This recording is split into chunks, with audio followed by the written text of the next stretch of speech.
E por isso trouxemos aqui hoje o filósofo, professor e escritor Tiago Teixeira. Seja muito bem-vindo, Tiago. Agradeço. Eu quero começar aqui te perguntando sobre o ABC mesmo. Para você, o que é o racismo?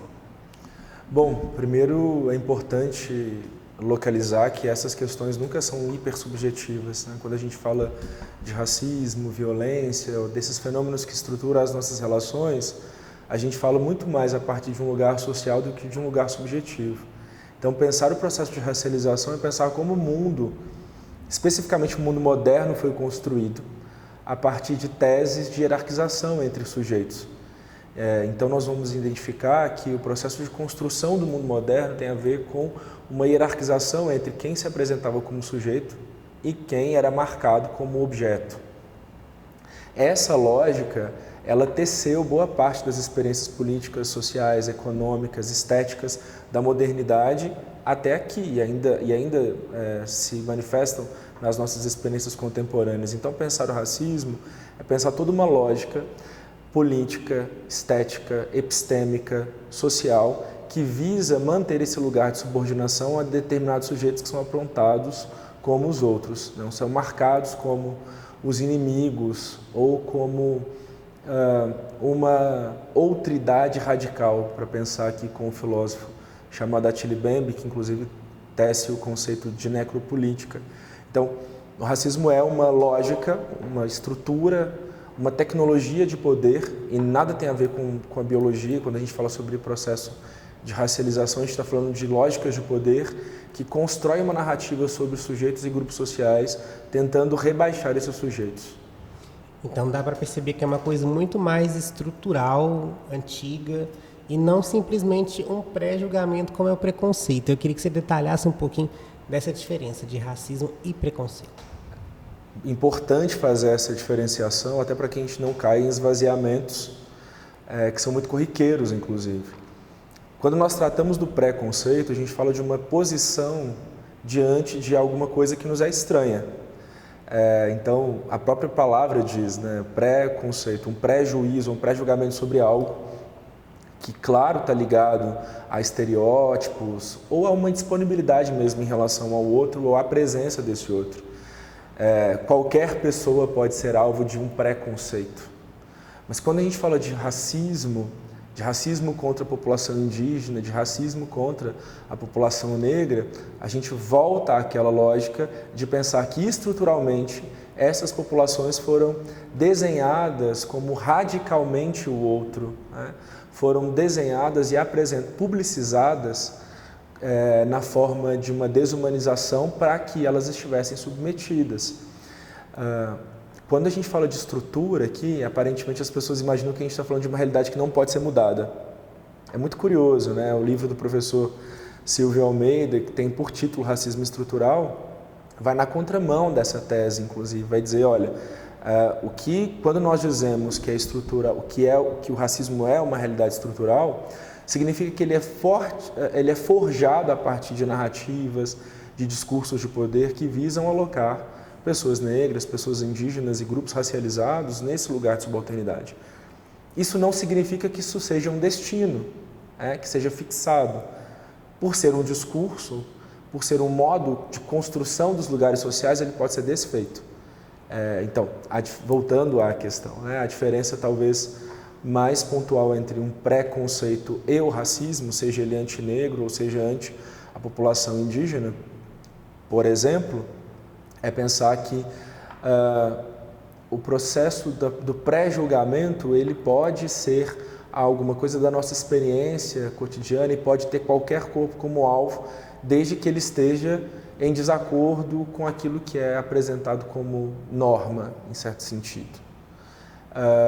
Mas o processo de racialização ele tem como um componente, como força motriz, a marcação de um grupo social, a marcação de um conjunto de pessoas, designando essas pessoas fora da humanidade. E a discriminação entraria mais ou menos parecida com o preconceito ou teria alguma diferença? Interessante isso, né? Porque são conceitos que transitam pelas nossas experiências e eles, acaba que na vida cotidiana eles se confundem um pouco, mas o ato de discriminar tem a ver com uma ação que revela um desejo de violência. Gosto quando o Adilson Moreira, nos textos dele, Adilson Moreira, que é um professor jurista, intelectual, fala sobre a discriminação e ele diz que discriminar é uma espécie de organização das coisas.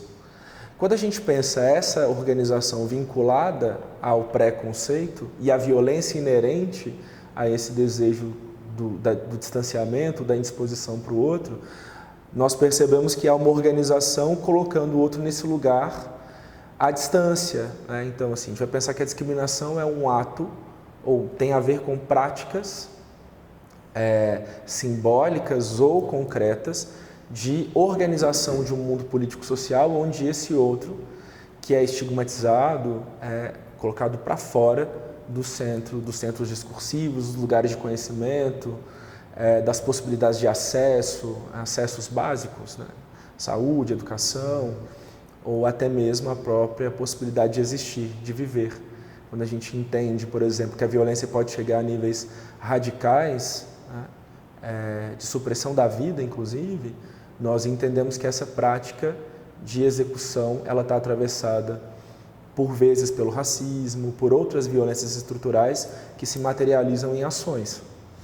Muito bacana você falar da questão de acessos, né? Eu mesmo posso falar que eu só formei porque eu tive o ProUni, 100% do ProUni, então cheguei a me formar na faculdade, como muitos brasileiros, jovens brasileiros também, né? E vem aquela questão de que as pessoas falam de tá dando oportunidade para os negros, que não é pelo mérito, que está tendo cota, etc. e tal. E muita gente cita a questão do racismo reverso. A gente já falei no início aqui da abertura que não existe, mas que eu ia trazer as informações embasadas no programa para a gente falar. Perfeito. Por que as pessoas ainda falam que o racismo reverso existe? Bom, primeiro, tentando organizar aqui as coisas, é importante que a gente pense que a realidade social, no Brasil especificamente, ela foi fundada a partir de desigualdades profundas. Negligenciar isso é voltar, dar as costas para a própria história e para a própria realidade. Nesse sentido, quando nós falamos de ações afirmativas, nós tratamos de uma possibilidade concreta de alteração dessa cena histórica de desigualdade, né? Então, no final das contas, o que nós pretendemos aqui é trabalhar com o conceito ético de justiça, a noção de justiça como uma possibilidade de construir um lugar onde todas as pessoas de fato podem ser reconhecidas como sujeitos. Esse lugar ainda não existe.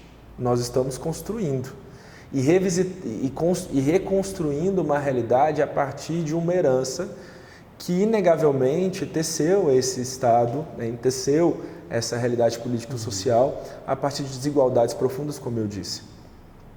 No que tange ao racismo reverso, né, essa hipótese, é muito curioso pensar como que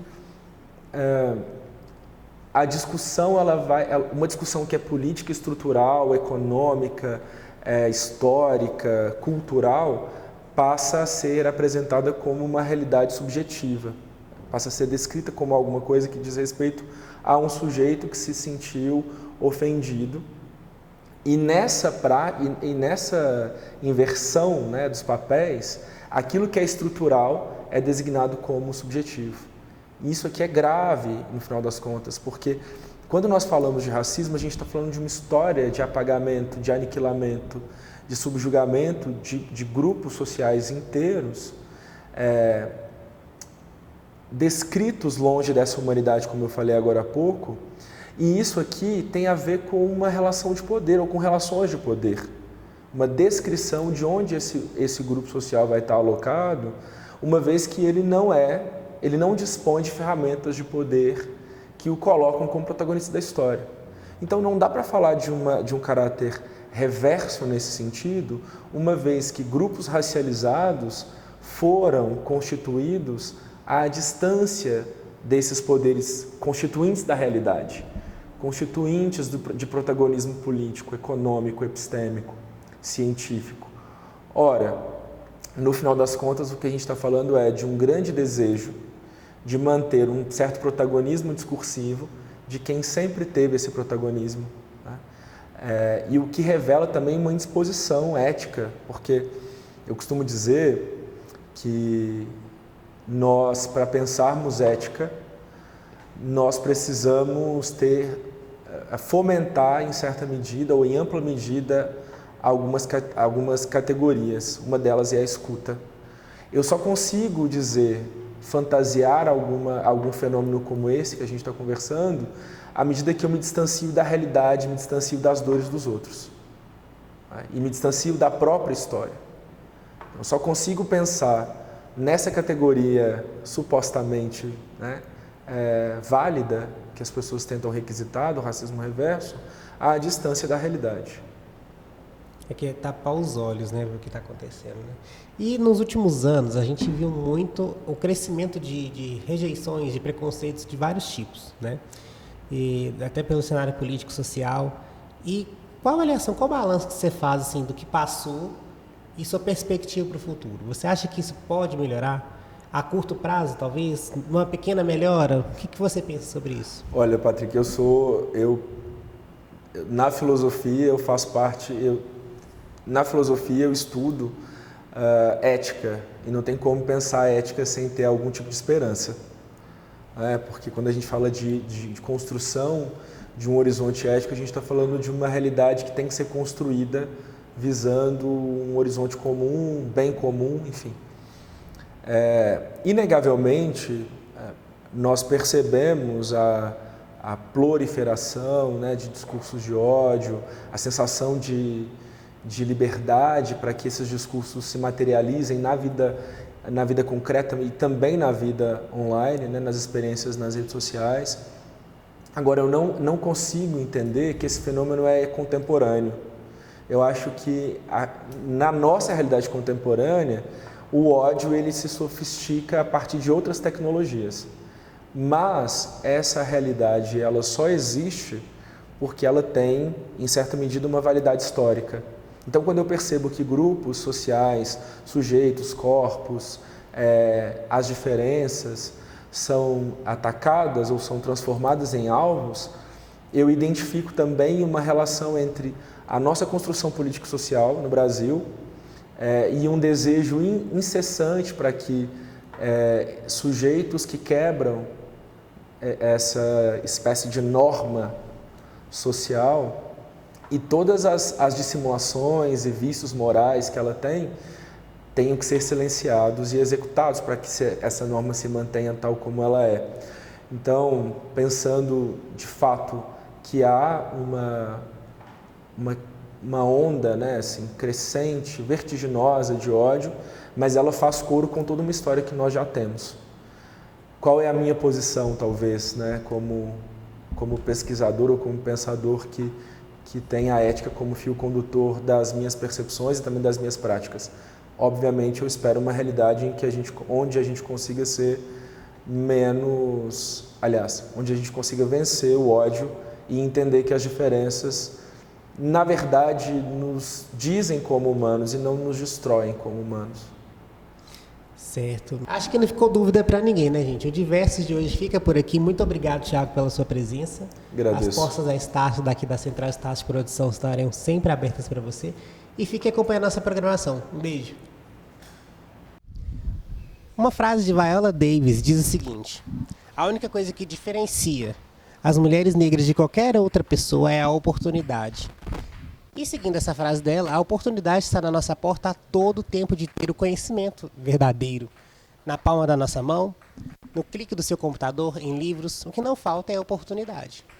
A oportunidade de não reproduzir ideias equivocadas sobre um assunto tão importante que impacta uma sociedade há séculos, como é a questão do racismo. O Diversos de hoje fica por aqui. Muito obrigado pela sua companhia e pela sua audiência. Até a próxima.